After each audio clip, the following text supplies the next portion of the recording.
ano naman po ang epekto ng massive na corruption, lalo na sa flood control corruption nitong BBM administration sa ating ekonomiya? Maraming effects yan kasi unang-una, yung corruption, nagli-leak nga yan, di ba? So, imbis na mapunta sa tao yung pera, lumalabas ng ekonomiya yan kasi nalalaunder yung pera di ba? So, kaya maski may government spending, hindi tumataas yung ekonomiya masyado or in fact bumagal. Lalo na ngayon, walang masyadong government spending after the massive corruption. Hinihinaan ng DPWH ang spending. Baka ito na nga yung katotohanan na dapat spending di ba? Kasi they curtailed spending dahil nga sa corruption. Pero baka ito yung totoong dapat na spending ng government. Nilolobo lang nila noon dahil may kickback sila. Up to 30%. Correct. Yung kickback na yun, lumalabas na ekonomiya yun. Kasi linolonder nila yung pera. Tama. Siyempre, kung magnanakaw sila ng pera, hindi nila itatago dito sa ating bangko sa Pilipinas. Maamlas sila Kaya nilalabas po nila yun. Yung iba ay nagdideposito sa ibang bansa. O kaya, inininegosyo po nila sa ibang bansa. O kaya, bibili na lang sila ng malaking real estate o mga mahaling kotse, ganyan. O kaya, mahaling relo, jewelry, bags, ganyan. Gold, yan, bili sila. Para maitago po nila yung mga kinulimbat nila sa bayan. So, yan ang isang effect, no? Ang second, yun nga, nawawala yung investor confidence. Yun. Kasi, pag walang accountability yung mga tao, ay yung mga kawatan, syempre, lumalakas ang loob nila So, dumadami rin yung corrupt pati sa lower ranks ng government. Kasi pag walang hinuhuli, wala namang natatanggal sa trabaho. Kaya ngayon, para kumuha ng business permit, ang dami mong dadaanan. So, yung cost of doing business in the Philippines is higher because maraming padulas. Yes. Maraming padulas. So, hindi ka pa sigurado na matutuloy. Yung sa Francisco Motors, they were going to invest here $1 billion. Local company to Francisco Motors. Kaya lang dahil sa red tape at saka sa ang daming hinihinging padulas, lumipat sa China. Ilang trabaho sana yun, di ba? Yes. That's $1 billion in investment. Di ba yung Francisco Motors, ma'am, yung gumagawa ng mga jeepney ng mga jeepney natin. So, parang isipin mo, local company to, sana binigyan ng preference, no? Pero hindi. May narinig po ako sa mga negosyante, just last week, ang dami ko nakausap.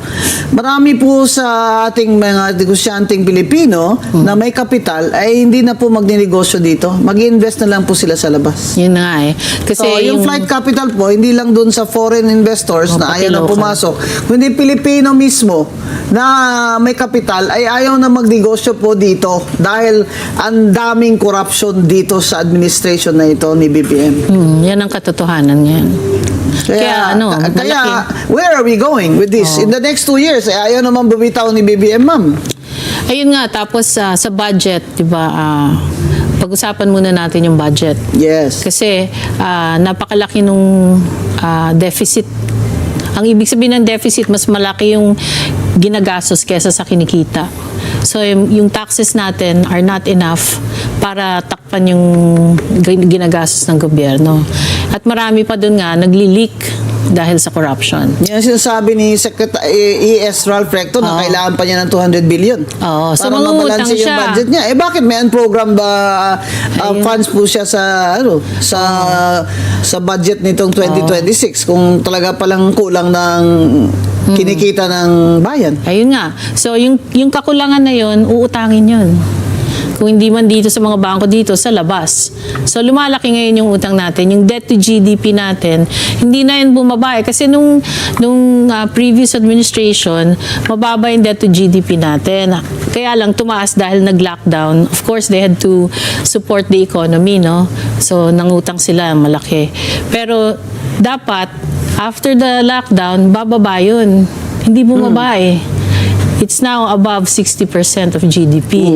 Yung ganon. So, lalaki pa siguro yan kasi nga may deficit pa tayo. So, mangungutang pa sila. So, sino magbabayad niyan utang na yan? Siyempre, taxpayers pa rin. At saka yung mga kabataan ngayon. Kaya ayaw ibaba ni Secretary Recto ang VAT from 12%. Our highest in Asia. Yeah. Ayaw ibaba kahit sa 10%. Siya nag-author niyan eh. Correct. Si Vatman. Yeah, siya nag-author So kahit sa niyang 10% ayaw po niya ibaba dahil talaga pong bagsak ang ekonomiya. Actually- so kukunin niya po sa atin kahit tricycle driver nagbabayad ng VAT pag bumibili siya ng gatas eh. Actually, kung tutuusin, kung walang corruption, kasyang-kasya yung tax natin. Yun. Di ba? Kaya lang dahil napakalaki ng leakage, hindi tuloy mapunuan. So, in other words, nangungutang tayo para may corruption. Para i-cover sa kanilang Oo. kakawaton. Ganon. Tapos Bisaya pa. Secretary Recto at Secretary of Finance, nangungutang po sila ng 1.7 trillion yata this year. Something like that. Sabi niya no? He needs it daw to run the government. Ang dami na nga nilang kinuha sa iba-ibang ahensya ng government eh. Kumuha sila sa PhilHealth, kumuha sila sa PDIC, kumuha sila sa iba-ibang bangko, kumuha sila sa Ginto. Ewan ko yung Ginto dapat nasa BSP yan. Kumuha sila para sa Maharlika Fund. Oo, sa Maharlika na hanggang ngayon Funds. di natin alam kung saan napunta. Pati naman sa PhilHealth at sa PDIC, hindi rin natin alam kung saan napunta. At diba? hindi pa nila binabalik. Hindi Kahit pa. may Supreme Court na po na ruling na ibalik na nila. Oo, hindi pa nila binabalik. Kasi itong gobyerno ni BBM wala po itong accountability na tinatawag 1.45 trillion in insertions. Wow. So, in the past 3 years. So, ako, ayoko nang masyadong isipin yan kasi sumasakit lang yung dibdib ko eh. Pero, ang iniisip ko ngayon, anong mangyayari in the next 3 years? Diba? Matadagdagan po yun. Madako, kasi 2026, meron ko pang 96 billion na insertions. Tapos sa 2027, meron pa yan, malamang, di ba? Hindi naman i-veto yan ni Lalo na, BBM. mag-election na po. Kaya nga. So, nag-iipon talaga sila para sa election. So yun ang hinaalala ko kasi dadami pa yung leakage na yan. Lalaki At pa. ang responsible po dyan sa insertions na yan, mga kababayan, ay ang gumagawa dyan ang House of Representatives. Dahil sila po ang mga nangunguna sa paggawa ng budget bago yakyat po yan dun sa Senado. Pero hindi po hindi po naman ma-approve yun lahat kung hindi pipirma ang presidente. Kaya nga po sinasabi ko, sa 2025 budget na yun, na kadami ng insertions at flood control funds, hindi pwedeng manghugas ng kamay si BBM kasi pumirma siya eh. Pati ang program funds niya doon, pinirmahan niya yun eh.